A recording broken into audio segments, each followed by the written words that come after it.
ಸೌದಿಯಲ್ಲಿ ತೈಲ ಘಟಕಗಳ ಮೇಲೆ ಇರಾನ್ ದಾಳಿಗೆ ಸೌದಿ ವಿದೇಶಾಂಗ ಸಚಿವರು ಸಿಡಿದೆದ್ದಿದ್ದಾರೆ.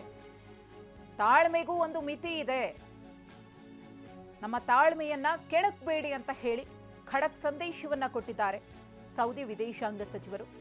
ಇರಾನ್ ನೆರೆ ರಾಷ್ಟ್ರಗಳನ್ನ ಟಾರ್ಗೆಟ್ ಮಾಡೋದು ಬಿಡ್ಲಿ, ನೀವು ಹೀಗೆ ದಾಳಿ ಮಾಡಿದ್ರೆ ಟೆಹರಾನ್ ಮೇಲೆ ದಾಳಿ ಆಗುತ್ತೆ ಅಂತ ಹೇಳಿ ಎಚ್ಚರಿಸಿದ್ದಾರೆ. لقد خططت إيران بشكل مسبق لما نشهده اليوم من اعتداءات آثمة، فهذا السلوك ليس وليد الصدفة، بل هو امتداد لسجل تاريخي قائم على نهج الابتزاز ورعاية الميليشيات ودعم ذراعها لأهداف دول الجوار وزعزعة استقرارها. إن الاعتداء على الجيران يعد انتهاكا للعهود والمواثيق بما يخالف تعاليم الدين الإسلامي الحنيف. كما أن تمويل وتسليح الميليشيات في الدول العربية والإسلامية لا يخدم الوحدة الإسلامية بل يقوضها. لقد أكدت دولنا اليوم بأن على إيران مراجعة حساباتها الخاطئة، فالاستمرار في اعتداءاتها على دولنا لن يحقق لها أي مكاسب وسيفضي في نتائج عكسية تفاقم من معاناتها وتكلفها ثمنا سياسيا عاليا وتزيد من عزلتها. وجددنا الترحيب بما شهده الموقف الدولي من تضامن غير مسبوق حيال الأوضاع الراهنة في المنطقة تجلى في دعم 136 دولة.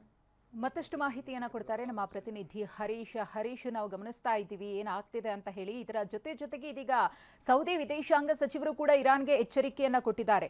ಈ ಹಿಂದೆ ಇರಾನ್ ಅಧ್ಯಕ್ಷರು ಕೂಡ ಹೇಳಿದ್ರು, ನಾವು ಗಲ್ಫ್ ರಾಷ್ಟ್ರಗಳನ್ನ ಟಾರ್ಗೆಟ್ ಮಾಡೋದಿಲ್ಲ ಅಂತ ಹೇಳಿ.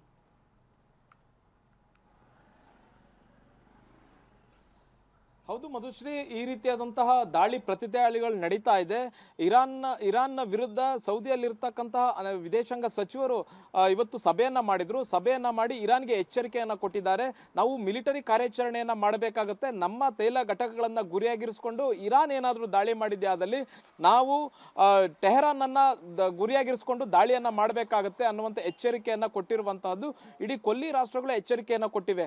ಅಂದ್ರೆ ಇರಾನ್ ತನ್ನ ಲಕ್ಷ್ಮಣ ರೇಖೆಯನ್ನ ಮೀರಿ ಮುಂದೆ ಬಂದಿರುವಂತಹದ್ದು, ತೈಲ ಘಟಕಗಳ ಮೇಲೆ ದಾಳಿ ಮಾಡ್ತಾ ಇದೆ.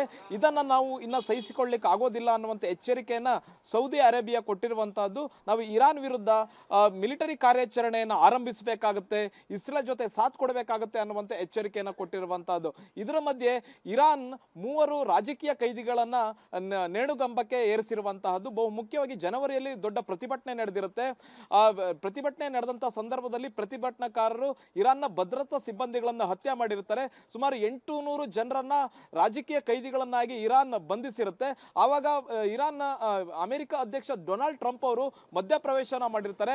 ಯಾವುದೇ ಕಾರಣಕ್ಕೂ ಈ ರಾಜಕೀಯ ಕೈದಿಗಳಿಗೆ ಮರಣದಂಡನೆ ವಿಧಿಸಬಾರದು ಅನ್ನುವಂತಹ ವಿಚಾರವನ್ನ ಇರಾನ್ ಮುಂದೆ ಹೇಳ್ಕೊಂಡಿರ್ತಾರೆ. ಆಗ ಇರಾನ್ ಒಪ್ಕೊಂಡಿರುತ್ತೆ, ನಾವು ಯಾವುದೇ ರಾಜಕೀಯ ಕೈದಿಗಳಿಗೆ ನಾವು ಮರಣದಂಡನೆ ವಿಧಿಸೋದಿಲ್ಲ ಅನ್ನುವಂತಹದನ್ನು ಒಪ್ಕೊಂಡಿರುತ್ತೆ. ಅದನ್ನ ಟ್ರಂಪ್ ಕೂಡ ಟ್ವೀಟ್ ಮಾಡಿರ್ತಾರೆ. ಮತ್ತೆ ಇರಾನ್ಗೆ ಧನ್ಯವಾದವನ್ನು ಕೂಡ ಕಳೆದ ಜನವರಿಯಲ್ಲಿ ಅರ್ಪಿಸಿರ್ತಾರೆ. ಆದ್ರೆ ಈಗ ರಾಜತಾಂತ್ರಿಕ ಮಾತುಕತೆಗಳು ಎಲ್ಲವೂ ಕೂಡ ಮುಗಿದು ಹೋಗಿರೋದ್ರಿಂದ ಇರಾನ್ ಅಮೆರಿಕದ ವಿರುದ್ಧ ಕುದಿತಾ ಇರೋದ್ರಿಂದ ಈಗ 3 ರಾಜಕೀಯ ಕೈದಿಗಳನ್ನ ಮರಣದಂಡನೆ ಶಿಕ್ಷೆಗೆ ಗುರಿಪಡಿಸಿರುವಂತಹದ್ದು ಇರಾನ್ ನ್ಯಾಯಾಂಗ.